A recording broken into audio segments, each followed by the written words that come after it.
If Vietnam, for example, came to you tomorrow and said, okay, Mr. Secretary, you win. We're going to remove all tariffs and all trade barriers. Would the United States please do the same?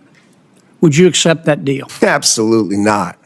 Okay. Absolutely not. That would be the silliest thing we could do. Why is that? Vietnam has a $125 billion exports to us and imports from us $12.5 million. Hello, Patriots. Welcome back to Signal 76, where we cut through the mainstream media noise and deliver the hard truths that the establishment doesn't want you to hear. Today, we're diving deep into a Senate hearing that exposes exactly why America First trade policies are not just smart economics, but essential for our national survival.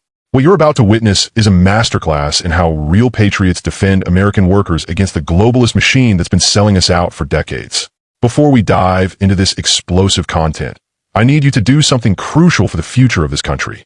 Hit that subscribe button right now. Smash that like button and make sure you watch this entire video, because what I'm about to reveal will fundamentally change how you understand the economic warfare being waged against the American people. The algorithms are working overtime to suppress conservative voices like ours. So your engagement is literally a battle for free speech and truth in America. We'll see if I was right. Thank you, Mr. Chairman. Thank you, Mr. Secretary, for being here today. Mr. Secretary, I think I'm like most Americans. I agree with some of the things that you and the White House have done on tariffs, disagree with others. It's clear to me that the president listens to your advice about tariffs. So I want to spend my precious time trying to understand how you think. If Vietnam, for example, came to you tomorrow and said, okay, Mr. Secretary, you win. We're going to remove all tariffs and all trade barriers. Would the United States please do the same? Would you accept that deal? Absolutely not. Okay. Absolutely not. That would be the silliest thing we could do. Why is that? Vietnam has a $125 billion exports to us and imports from us $12.5 million. And you're thinking, Vietnam exports $125 billion? I'm aware of the figures, but tell me where do they get it from? They buy $90 billion from China, then they mark it up and send it to us. So they're just a pathway of China to us. You wouldn't accept that deal? No, it's a terrible deal. We're the one with money. We're the one with the store. Of course they want us to take down. What's the purpose of reciprocity then? Is reciprocity not one of your goals? Are you telling the president that we shouldn't seek reciprocity? If that's what you're telling him, why are you trying to do these trade deals? What do we want? We want to encourage Vietnam to produce products they're great at producing. But I want to get back to reciprocity. You just said you don't believe in, you don't accept reciprocity as a goal. What are you negotiating in these trade deals? Why would we open our bank account and their bank account when ours is 10 times bigger? Why are you negotiating trade deals? You're trying to get other countries to lower their tariffs and trade barriers in return for us lowering ours. That's true for the things that they'll take from us. That's called reciprocity. Of course. Well, so are you or are you not seeking reciprocity in these trade deals? We are absolutely seeking reciprocity with respect to things that can be reciprocal. But you just said, but when they're importing from China and sending it to us, they're not. You just said that if a country came to you and offered you the ultimate reciprocity, no tariffs, no trade barriers, in return for us doing the same, you would reject that. Of course, because they buy from China and send it to us. Don't you agree with me? Suppose they said we won't buy from China. Now we're talking. Now we're talking. If it was Vietnam, would you accept that deal? We would consider it. For what things? For products? What would you want to change? Well, there are certain products we want to reshore. We don't want other people making them. We want to make pharmaceuticals here. Right. We need to protect ourselves for certain things. Let me ask you this, because I'm going to run out of time. Our trade deficits, are you advising the president that trade deficits are always bad in every situation? No. Okay. When are trade deficits good? Trade deficits, for instance, let's say there was a company that had the cure for cancer. Let's call it Cancer Cure. And we were buying it and it was located in another country. We would obviously have a trade deficit with them because they have the only one of it. An example, our technology companies, our great technology companies, we're the only ones with it. So a trade deficit is okay if they're products we really need. If they're the only ones with it and we can't do it, then of course it's fine. But if we can do it, then we darn well better think about whether we're supposed to do it and whether we want to do it and if it's in our interest as a country to do it. Here's what I'm getting at. I've heard you say that strike that. I'm running out of time. I want to come back to another subject. Tell me your understanding of the Trade Expansion Act. I don't have a really good understanding of the term. I may know the act, but I may not know its title.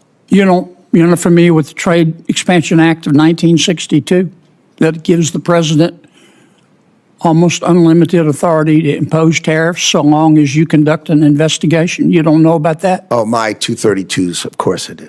Okay. Sorry, I just didn't know the title of the plan, but of course I know. Why didn't you advise the White House instead of proceeding under other statutes?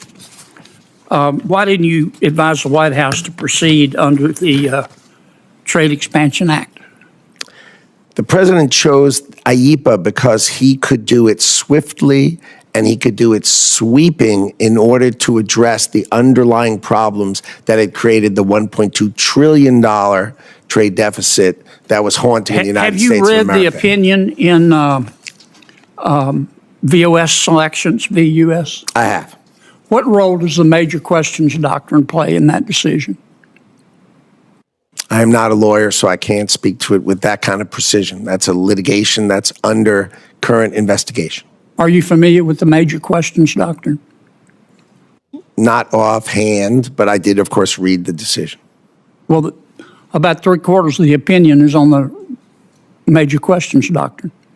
Again, I tend to not know the title. I know the topic and the details of it, but I tend not to focus on titles. Sorry. I'm way over. Thank you for your indulgence, Mr. Chairman. Senator Kennedy, thank you. Senator Shaheen. Thank you, Mr. Chairman, and thank you, Mr. Secretary, for being here today. What we witnessed in this Senate hearing is nothing short of a patriotic stand against the forces that have been systematically dismantling American manufacturing for the past 3 decades. This wasn't just a policy discussion, Patriots.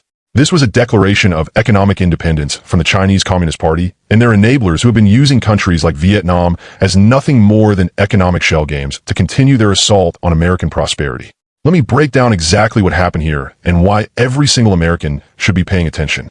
We have a secretary who understands something that the globalist establishment has been desperately trying to hide from the American people. When senator after senator tries to trap him with their academic theories about free trade and reciprocity, this man stands firm on one fundamental truth, that Vietnam importing $90 billion from China and then shipping it to us for $125 billion is not trade. It's economic colonization. Think about this for a moment, Patriots. We're not dealing with honest competition here. We're dealing with a sophisticated money laundering operation that allows the Chinese Communist Party to continue flooding our markets with their products while avoiding the tariffs and trade restrictions that President Trump fought so hard to implement.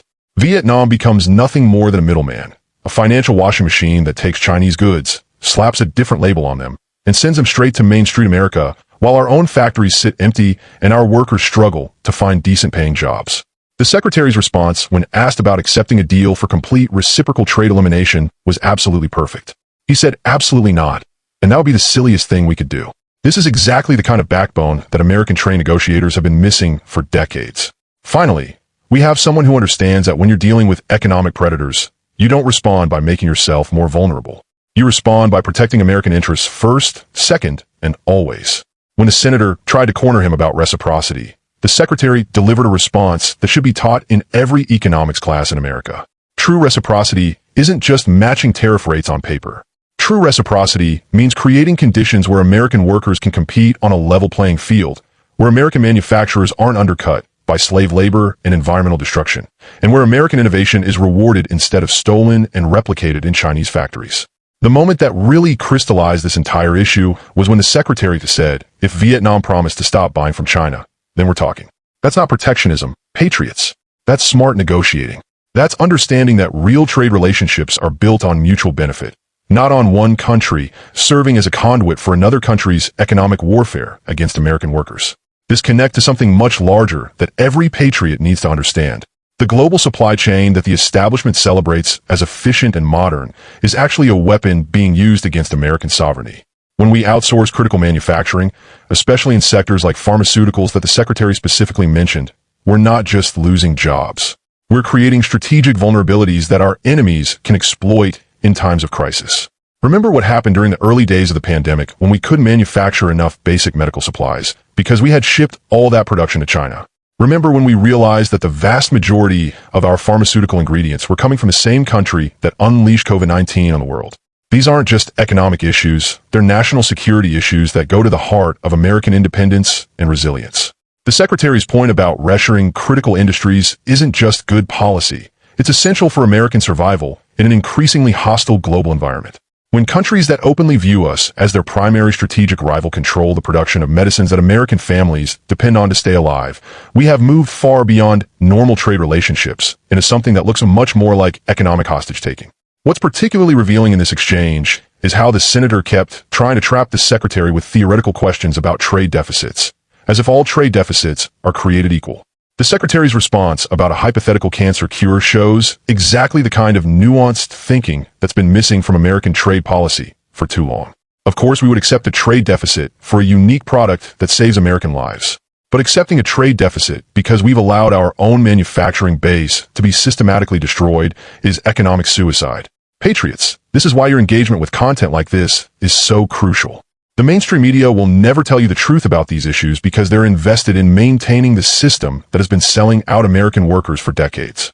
It's up to independent voices like Signal 76 to cut through the propaganda and deliver the facts that every American needs to know. Make sure you subscribe to this channel, hit that notification bell, and share this video with every patriot in your network.